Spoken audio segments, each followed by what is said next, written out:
Hello you lovely lot and welcome to a new video. My name is Katie and we're going to have another look at the UpCrate from February. If you want the full lowdown on my initial thoughts of the unboxing, then I definitely recommend you head over to that original video if you haven't already and enjoy that. This is kind of a follow-up to that. There were enough supplies in last month's box to be able to have a good old play about with it some more, which is why sometimes I don't always do a beyond the box with these boxes in general. You'll note that we had the Viviva colour sheets and the spring edition were the ones they sent out to us, and I had quite a lot of fun playing about with it, so I guess I just wanted to continue that. We had the Clairefontaine Aquapad, which is the surface I'm using on here, but I also use a different watercolour surface because I just wanted to see how these colour sheets interacted on different papers. We also had a erasable colour pencil and mine was in red, but I think everyone had different colours as well. And as you'll see, I'd already pre-sketched everything out before adding all of this colour over the top. For me, I prefer to do this in very light layers. I guess that's pretty typical for watercolours, however I do kind of like to lay the colour on quite thick there. However, I don't feel like you can quite do that with these Viviva paints. And the reason being is they're dye based and there tends to be a salt to carry the dyes, which helps you to adhere and stick, and there's all sorts of science behind it. And I've kind of theorised it's a little bit like how brushes work and to a certain extent how watercolour inks work and the watercolour pens that you can get too. I believe there's a salt in there, and when it dries obviously it recrystallises and it's ready to take in moisture again, and I think that's sometimes why we experience a little bit of colour bleed there. Just a theory though, just a theory. But of course that's not necessarily a bad thing, that just means I have to change my approach to how I apply this particular medium, and the lighter layers do tend to work. There's obviously not as much salt on the surface, again just a theory, and it just doesn't quite create as much merging of colours, or at least unwanted merging of colours. I did find that once the page had thoroughly dried, it was quite good to go over the details. Now I'm getting a little ahead of myself here, let's go backwards a little bit. So you'll have seen that I've done a little bit of a wet on wet technique, and I added the colour, I think it might have been the Midnight Blue, incredibly loosely over the top, just to suggest where the shadows and the highlights are and the general form of this character's face that I'm painting. Now we can still see there's a little bit of pencil outline underneath, and that's okay, that's fine, that's going to be part of the picture anyway, but most of that will be covered up with the details. Now for some reason at the moment I am just loving blue and pink combinations, and I don't know why, but this is obviously something I need to get out of my system, but I do find they work beautifully and complement each other really well, especially when you mix that cherry blossom pink over whichever blue I've decided to place down. You get such a really deep violet from it, and I'm all about that at the moment. I like to think that because I'd added such loose details for the shadows and highlights and whatnot, I feel like I can liken it to sculpting the details out with slightly more pigmented brush strokes. Again, I just add a little bit more of the Viviva colour sheet. I just swipe a little bit off and add it into my palette to create, I guess, deeper layers each time. And again, this just helps to avoid any unwanted blending. You know how it is, I've discussed this loads of times on this channel. Now I also decided to take a different approach to this picture as well. I know we had a liner pen included in the last box. I didn't particularly want to have to rely on that for the details, and again I guess it's forcing me to loosen up my style a little bit there. So I thought, right, let's just go in there, paint those details on, and hopefully the definition of the face and the hair and all those other good bits will come through with the brush strokes and where I decide to apply the ink and not. And fortunately the travel brush that UpCrate provided us in that box as well was really a nice size to just get some of those details in there. I was very impressed with this box. It's been a while since I've been really impressed with an UpCrate box.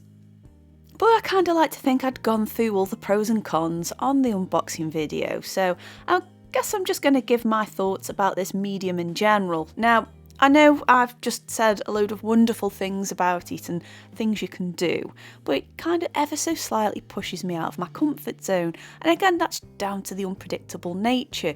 Another thing I notice as well, and this applies again to watercolour pens or the watercolour ink bottles that you can get, the colours really do have quite an unnatural glow to them, and I don't see that as a bad thing, especially when you're doing something stylised, but I tend to find with this particular medium format that the colours are just a little bit too luminous, a bit too glowy to replicate any natural colours that would occur.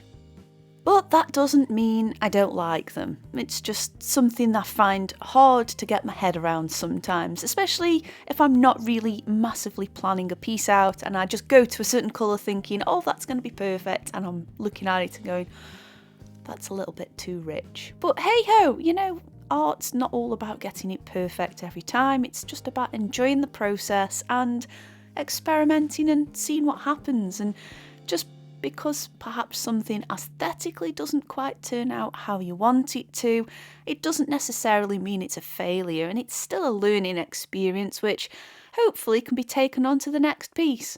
However, with this particular kind of medium, I always kind of forget, but I soon relearn it again, so to speak. Now, another reason why I decided to do two pieces on this video, not only to just give you a lovely lot an extra bit of something to watch, but I wanted to see how this would interact on a more flat surface, and the Aquarillo paper, I think that's what it's called. I got it from Choosing Keeping back in November.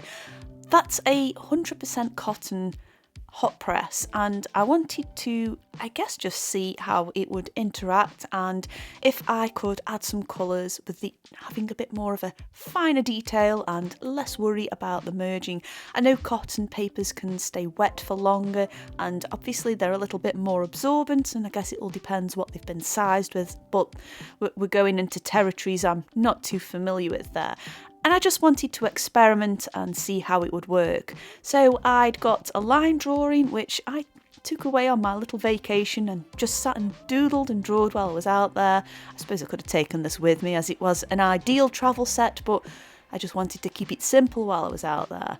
And I thought, I wonder if I can perhaps get some nice delicate colours like you would expect in nature. I just wanted to see if a change of paper perhaps would affect that final outcome.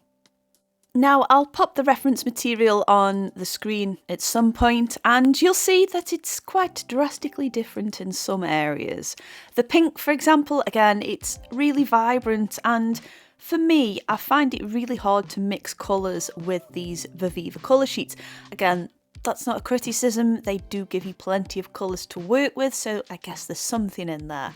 But I do tend to find when I mix the colours together, the inks kind of split ever so slightly, and that's fine if it's splitting in the palette, but if it's splitting on the page and I don't want it to, then of course that's going to cause a few issues. But I pretty much decided after that very first layer of that light pink that this is going to come out way more vibrant than Blossom actually looks like, so I kind of just took a little bit of creative license and just enjoyed the process. I don't feel like it ruined the picture, by the way. The liner pen that I used was not the one that was from UpCrate. I used a selection of Unipin and Sakura, and it's just because I wanted some nib variety there, and I do like to do lots of teeny tiny details when I'm in the mood. And again, with this medium drying incredibly transparent, there's not really many colours that overpower what's beneath it. I still just wanted to check and see if those teeny tiny details were still there once I'd applied the colour, and they are, and that is one of the perfect things about these kinds of mediums at the same time. Very transparent. If you've got line work down, especially if you've put it down beforehand, I know that regular watercolours, some of the pigments are a little bit opaque and you can lose some of those details you've put down. These, on the other hand, are pretty much transparent, just like the Brushos, just like the watercolour inks you can get.